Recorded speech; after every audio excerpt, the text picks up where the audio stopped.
마태복음 1장에 보면 예수님의 족보가 기록되어 있습니다. 그런데 예수님의 족보 속에 5명의 여인이 나와요. 다말, 라합, 룻, 밧세바, 우리아의 아내죠. 그리고 예수의 어머니 마리아.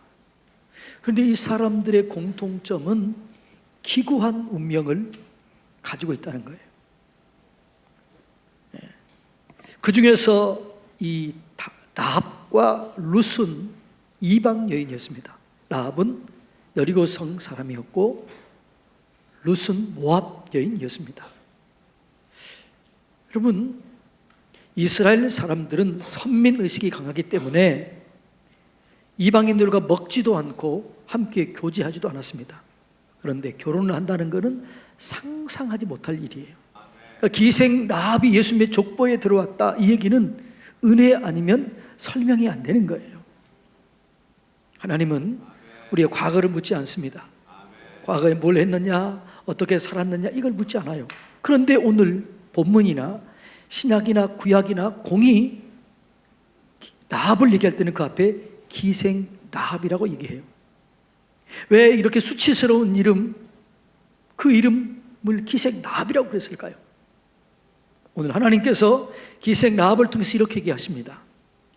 기생 라합을 구원했다면, 기생 라합에게도 은혜가 주어졌다면 우리에게는 얼마나 은혜가 부어지겠느냐.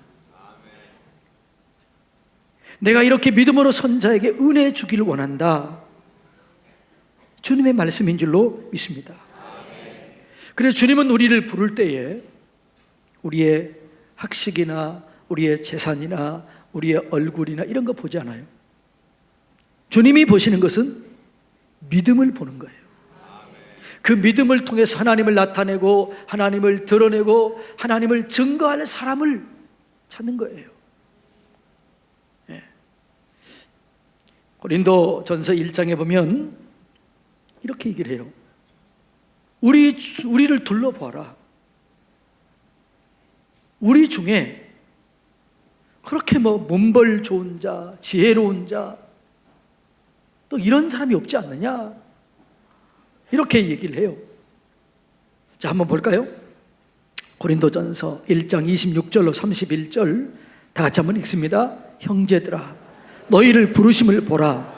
육체를 따라 지혜로운 자가 많지 아니하며 능한 자가 많지 아니하며 문벌 좋은 자가 많지 아니하도다. 그러나 하나님께서 세상에 미련한 것들을 택하사 지혜 있는 자를 부끄럽게 하려 하시려고 세상에 약한 것들을 택하사 강한 것들을 부끄럽게 하려 하시며 하나님께서 세상에 천한 것들과 멸시받는 것들과 없는 것들을 택하사 있는 것들을 폐하려 하시나니 이는 아무 육체도 하나님 앞에서 자랑하지 못하게 하려 하심이라. 이는 하나님으로부터 나서 그리스도 예수 안에서 있고 예수는 하나님으로부터 나와서 우리에게 지혜와 의로움과 거룩함과 구원이 되게 하셨으니 기록된 바 자랑하는 자는 주 안에서 자랑하려 함과 같게 하려 함이라. 우리 중에 지혜로운 자가 많지 아니하고 능한 자가 많지 아니하고 물벌 좋은 자가 많지 아니한 것 우리가 다 알지 않느냐. 하나님은 약한 자를 택하서 강한 자를 부끄럽게 하고 미련한 자를 택하서 지혜로운 자를 부끄럽게 하고 천하고 멸시받는 자를 택하사 있는 자들을 부끄럽게 하지 않느냐. 이 말은 무슨 말이에요? 나는 지혜로운 자, 능력 있는 자, 문벌 있는 자를 쓰지 않고 하나님을 자랑할 수 있는 자, 하나님을 높이는 자, 믿음으로 하나님의 살아계심을 증거할 자를 찾는다, 이 얘기예요. 여러분, 오늘 우리들도 내가 부족하고 연약하고 힘이 없고 문벌이 없고 능함이 없고 지혜가 없다 할지라도 나를 통해서 하나님을 드러내려고 할 때, 나를 통해서 하나님을 나타내려고 할 때 하나님께서 나를 통해서 하나님을 증거하실 줄로 믿습니다. 라합을 통해서 그 일을 지금 하신 거예요.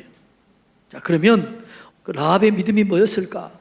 함께 살펴보길 원합니다. 첫째로는 하나님의 구원의 소식을 들으면서 시작이 됩니다. 그러니까 라합의 믿음은 하나님의 말씀을 들으면서 시작이 된 거예요. 라합은 여리고 성의 기생이었습니다. 어떤 신학자들은 이걸 좋게 얘기하기 위해서 여관집 주인이라고 얘기합니다. 그런데 성경은 기생이라고 계속 강조합니다. 어쩌면 그는 여관집을 하면서 몸을 파는 여인이었는지도 모릅니다. 그래서 그는 많은 이야기를 듣습니다. 세상의 얘기를 듣습니다. 그런데 어느 날 가장 귀한 소식을 듣습니다. 누구 얘기요?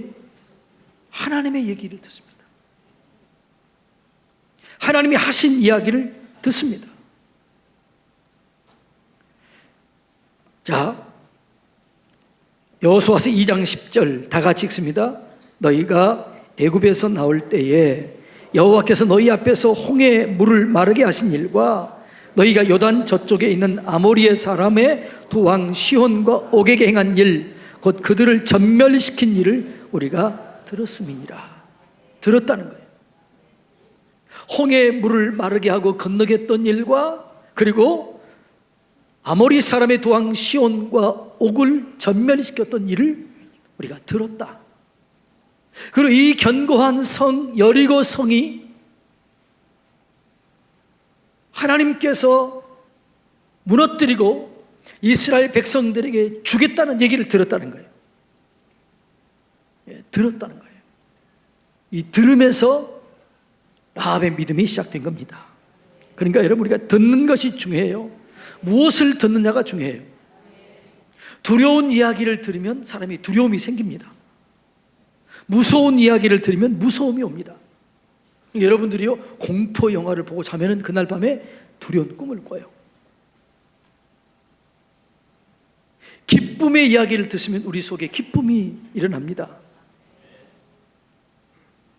여러분, 그런데 세상에 많은 이야기가 있지만 가장 귀한 이야기는 예수 그리스도에 관한 이야기입니다. 그래서 이것을 뭐라고 그래요? 복음, 기쁜 소식, 이렇게 얘기합니다. 여러분, 우리가 이 복음 중에 복음 예수의 이야기를 들어야 됩니다. 이 이야기를 들을 때 믿음이 세워지는 거예요. 어떤 분들이 가끔가다 저한테 이렇게 상담을 해요. 목사님, 저는 믿음이 성장되지 않아요. 믿음이 없어요. 어떻게 하면 이 믿음을 세울 수 있나요? 믿음을 세워주세요. 그래요. 여러분, 제가 믿음을 세워줄 수 있습니까? 아니, 정직하게 얘기해 보세요.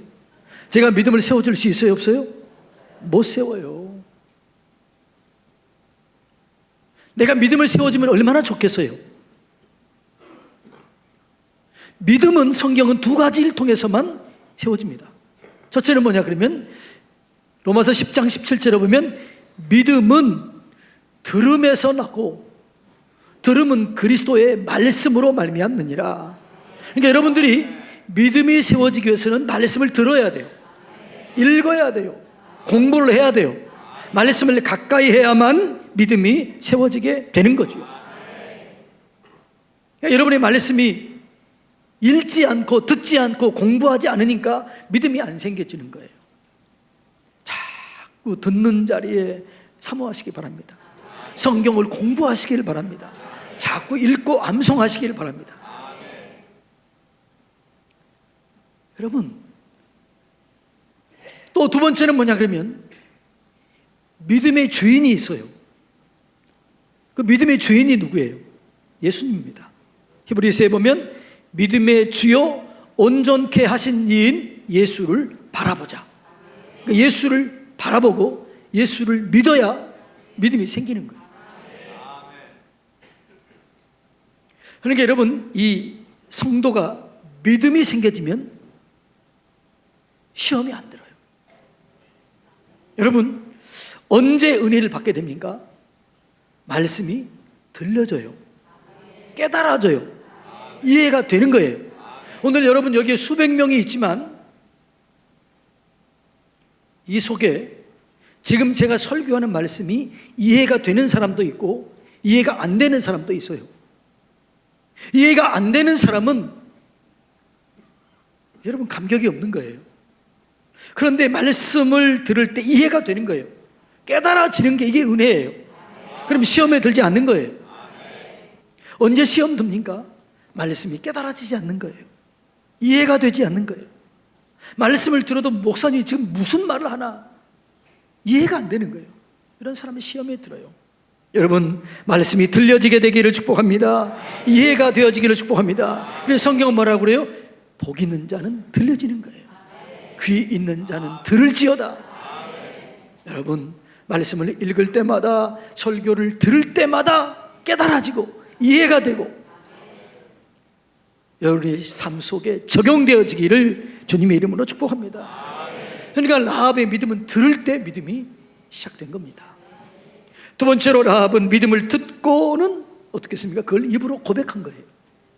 여러분, 그런데 여리고 성에 있는 사람들 모두가 다 하나님 말씀을 들었습니다. 홍해 사건, 그 다음에 시온과 옥을 죽였던 사건, 이 여리고 성을 하나님께 주겠다는 사건 다 들었어요. 그런데 이 말씀을 다 들었지만 이 말씀을 듣고 마음으로 받아들이고 입으로 고백하는 사람은 누구밖에 없었어요? 라합밖에 없는 거예요. 여러분, 옛날에는요 모든 나라마다 신을 섬겼습니다. 그래서 그 신들을 앞세우고 싸우는 거예요. 그래서 이기면 신들이 이겼다라고 하는 거예요. 그래서 신들의 전쟁이에요. 근데 라합은 자기 부족, 자기 나라의 신을 믿지 않는 거예요. 오직 신 중에 신은 하나님밖에 없다. 하나님이 만왕의 왕이요 만주의 주시다. 그래서 뭐라고 그래요? 너희 하나님이 상천하지의 하나님이시다. 그렇게 고백한 거예요. 그렇게 인정한 거예요. 많은 사람들이 들었지만 그렇게 자기 주인으로 모시지 않았지만 그 라합은 들은 말씀을 입으로 고백했다는 거예요. 인정했다는 거죠. 그래서 여러분, 우리의 믿음은 반드시 고백으로 나타나야 되는 것입니다. 어떤 사람이 믿음이 좋으냐 안 좋으냐를 뭘 보면 알아요? 고백을 보면 아는 거예요. 신앙 고백을 보면 아는 거예요. 그러니까 주님께서는 우리를 고백 잘하기를 원해요. 예수님께서 3년 동안 공생애를 지내면서 마지막 제자들을 데리고 마지막 시험을 보러 가이사라 빌립보 지역으로 갑니다. 예수님의 기적과 능력의 사역은 주로 어디서 했을까요? 가버나움 지역, 갈릴리 지역을 중심으로 해서 기적과 능력을 행했습니다. 예루살렘도 자기 했어요. 그런데 가이사라 빌립보 지역에서는 한 번도 예수님이 기적을 행한 적이 없어요. 그래서 예수님께서 그 자리로 데리고 가는 거예요. 그런데 그 가이사라 빌립보 지역에는 로마의 거대한 신상들, 제우스 신을 비롯해서 모든 신상들이 거대하게 신전과 함께 있었습니다. 그러니까 어떤 얘기예요 지금? 이 로마는 이런 신이 다스린다, 이 신들이 로마를 이렇게 강하게 했다, 이런 얘기예요. 근데 그 신전 앞에 예수님이 섭니다. 예수님은 초라한 옷을 입었습니다. 그 초라한 옷을 입은 예수님이 제자들에게 물어보는 거예요. 얘들아, 세상 사람들이 나를 누구라고 부르더냐? 그 두 번째, 정말 듣기를 원했던 걸 제자들에게 물어봅니다. 너희는 나를 누구라 하느냐? 이렇게 물어보는 거예요. 그때 베드로가 뭐라고 그래요? 주는 그리스도시요 살아계신 하나님의 아들이십니다. 여기에 뒤에 있는 신상들, 여기에 있는 신전이 있는 이 산들이 다스리는 게 아니라 예수님이 만왕의 왕이시요 만주의 주시요 하나님의 아들이신 줄로 믿습니다. 놀라운 거예요. 그때 예수님께서 뭐라고 그래요? 바요나 시몬아, 내가 복이 있다. 이걸 알기에는 내가 아니요 내 안에 성령이 말씀한 것이다. 이 신앙 고백이 복이 있는 거예요. 여러분이 어디를 가든지 무엇을 하든지 간에 아무리 거대한 사람이 있다 할지라도 거기서 주님을 고백하시길 바랍니다. 주는 그리스도시요 살아계신 하나님의 아들이십니다. 나에게는 주님밖에 없습니다. 주님만이 나의 왕이십니다. 주님만이 나의 구원자이십니다. 그걸 주님 기뻐하시는 거예요. 여러분, 다윗은 파란만장한 삶을 살았습니다. 수많은 고난을 통과합니다. 그런데 다 이겨내요. 다윗이 그 고난과 역경과 환난과 죽음 속에서 이겨낼 수 있었던 비결이 뭘까요? 그게 고백이에요. 고백. 자, 시편 18편 1절로 2절 다 같이 읽습니다. 시작. 나의 힘이 되신 여호와여, 내가 주를 사랑하나이다. 여호와는 나의 반석이시요 나의 요새시요 나를 건지시는 이시요 나의 하나님이시요 내가 그 안에 피할 바위시요 나의 방패시요 나의 구원할 뿌리시요 나의 산성이시로다. 하나님, 내가 하나님을 사랑합니다. 하나님이 나의 힘이 되십니다. 하나님 나의 반석이십니다. 요새이십니다. 나를 건지시는 자이십니다. 나의 피할 바위십니다. 나의 방패이십니다. 구원의 뿌리십니다. 나의 산성이십니다. 그런데 여러분, 다윗은 그 고백대로 다 이걸 경험한 거예요. 위중한 속에서 다 건짐을 받는 거예요. 그렇게 기적을 경험했던 그 비결이 뭐라고요? 고백이었다고요. 다윗은 시편 23편에서 그의 인생을 이렇게 고백합니다. 자, 한번 읽습니다. 여호와는 나의 목자시니 내게 부족함이 없으리로다. 그가 나를 푸른 풀밭에 누이시며 실만한 물가로 인도하시는도다. 내 영혼을 소생시키시고 자기 이름을 위하여 의의 길로 인도하시는도다. 자, 여기까지요. 지금 다윗은 이 고백대로 누렸나요? 못 누렸나요? 네? 누렸어요. 여호와는 나의 목자시니 내게 부족함이 없습니다. 나를 푸른 풀밭과 실만한 물가로 인도하셨습니다. 그대로 누린 거예요. 라합은 이 말을 듣고 이 말씀을 고백함으로 구원을 얻은 겁니다. 여러분, 날마다 신앙을 바르게 고백하시기를 주님의 이름으로 축복합니다. 마지막으로 라합의 신앙은 온전한 믿음을 행함과 연결시켰습니다. 행함으로 온전하게 되었습니다. 라합은 믿음은 들음에서 시작되었고 고백을 통해서 성장하게 되었지만 결정적으로 하나님께 쓰임받았던 이유는 순종한 거예요. 행동으로 옮긴 거예요. 여러분, 그의 믿음은 목숨을 거는 행동이었습니다. 지금 정탐꾼들이 들어왔습니다. 그런데 정탐꾼들이 자기 집에 들어온 것을 알았습니다. 정탐꾼들이 미리 들어온 정탐 숨겨놔요. 그리고 찾아오도 어떻게 해요? 숨겨놓고 얘기합니다. 네, 왔는데 그들이 갔습니다. 들켰으면 어떻게 돼요? 죽는 거예요. 생명을 걸고 하나님이 믿었기 때문에 그 말씀을 순종으로 옮긴 거예요. 그래서 여러분, 야고보서에 보면 아브라함을 믿음의 조상이라고 생각합니다. 또 그렇게 얘기합니다. 그런데 행동하는 믿음의 대표를 라합이라고 얘기해요. 그러니까 라합을 아브라함과 동일한 선상에 올려놓는 거예요. 와, 대단한 거죠.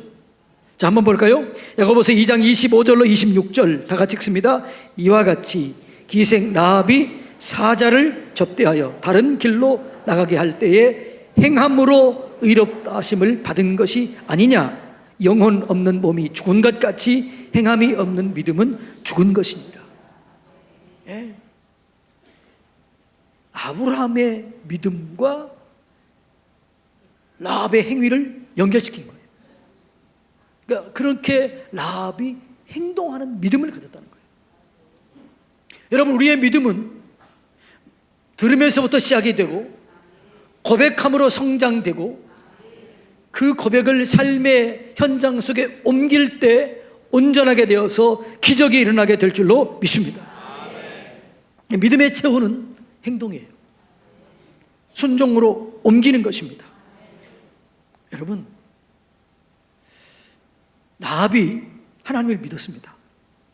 그리고 정탐꾼들을 숨겨줍니다. 그리고 이렇게 얘기합니다. 이 땅을 하나님께서 너에게 준 줄 내가 믿었다. 이 땅을 하나님께서 너에게 줄 때 내게 속한 부모와 내 형제들과 내게 속한 모든 사람들을 구원해줘라. 그 증표를, 그래서 뭐예요? 그 집에 붉은 줄을 매다는 거예요. 이스라엘 백성들이 여리고 성을 무너뜨릴 때 13바퀴 돌았습니다.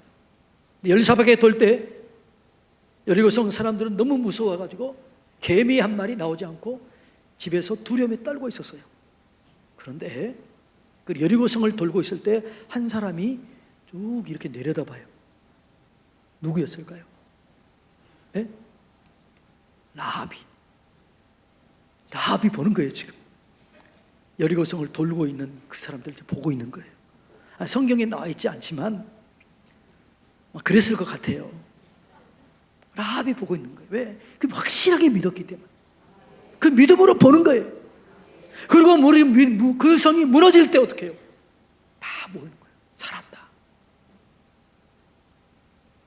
그런데 여러분, 놀라운 것은 여리고 성을 발굴했던 유적을 발굴했던 사람들이요, 여리고 성이 다 무너졌는데 한쪽이 안 무너졌더라는 거예요. 이 한쪽이 어디예요? 라합의 집이에요. 여러분, 믿음대로 하나님 우리를 쓰실 줄로 믿습니다. 그러니까 라합이 듣고 고백하고 그 믿음으로 행동으로 옮겼을 때 구원이 이루어지는 거예요. 사랑하는 성도님 여러분, 말씀을 자꾸 들으시기를 바랍니다. 입으로 고백하시기를 바랍니다. 삶 속에 옮기시기를 주님의 이름으로 축복합니다. 그 믿음의 결과가 어땠을까요? 가족이 구원을 받았습니다. 가문이 구원을 받았습니다. 그리고 이방 여인 룻이 기생 라합이 예수님의 족보에 들어간 거예요. 성경은 이렇게 얘기합니다. 라합은 살몬을 통해서 보아스를 낳고, 보아스는 오벳을 낳고, 오벳은 이새를 낳고, 이새는 다윗을 낳고, 다윗의 후손을 통해서 예수님이 나시니라. 여러분, 저는 이 말씀을 읽으면서 이런 생각이 드는 거예요. 기생 라합의 피가 바뀌어졌구나. 기생의 피에서, 여러분, 죄악의 피에서 어떻게 예수님이 나오겠어요? 바뀌어진 거죠. 누구든지 그리스도 안에 있으면 새로운 피조물이라. 이전 것은 지나갔으니 보라 새 것이 되었도다. 여러분, 예수를 믿으면 여러분의 피가 바뀌어지게 될 줄로 믿습니다. O형에서 A형으로 바뀌어지는 게 아니고 죄악된 피가 거룩한 피로 바뀌어지는 거예요. 저주의 피가 축복의 피로 바뀌어지는 거예요. 그러니까 여러분들이 아무리 옛날에 어떻게 살았는지 주는 그거 보지 않아요. 지금 예수를 믿는 순간, 예수를 영접하는 순간 여러분의 피는 거룩해지게 될 줄로 믿습니다. 여러분의 삶은 거룩해지게 될 줄로 믿습니다. 그게 예수 믿는 영광이에요. 그래서 이 라합이 자손을 구원받고 그 후손을 통해서 예수님이 오게 되고 영광을 경험하게 되었습니다. 사랑하는 성도님 여러분, 오늘 또 하나님은 이런 라합처럼 이런 믿음의 사람을 찾고 계셔요. 말씀을 듣기를 원하고 고백하고 그 고백한 대로 삶으로 살아가는 이런 사람을 찾기를 원해요. 그리고 그런 사람을 통해서 하나님의 영광을 나타내는 거예요. 하나님이 이런 믿음의 사람을 찾을 때 하나님, 내가 여기 있습니다. 우리의 가정이 여기 있습니다. 나를 써주세요. 이렇게 고백할 수 있는 저와 여러분이 되기를 주님의 이름으로 축복합니다.